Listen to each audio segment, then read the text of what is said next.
Welcome to Miracle Mobile, the innovative platform for creating a productive, paperless environment through customized business apps. In this video, you'll learn how to post data from a form to an external data source.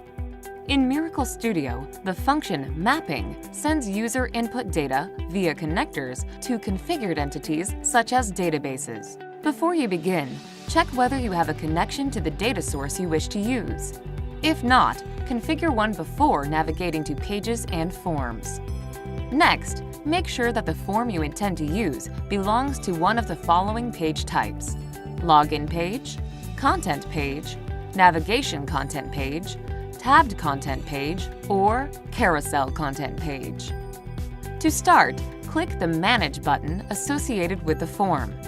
Click the Add Connector button to include existing connectors to your form. Repeat this step to include as many connectors as necessary. Next, select a connector and then click the Load Data Store button.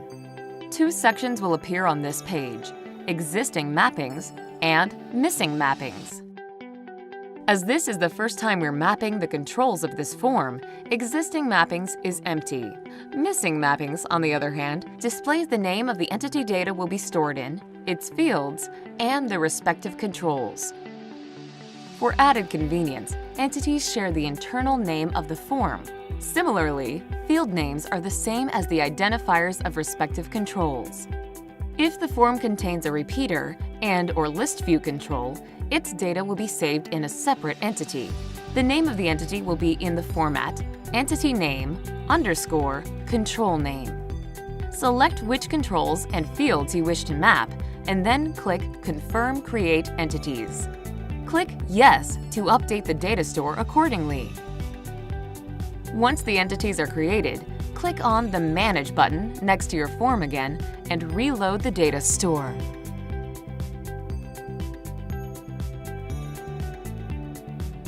All the mapped fields will now appear in existing mappings. If you add a control later to your form, it'll appear in existing mappings as well.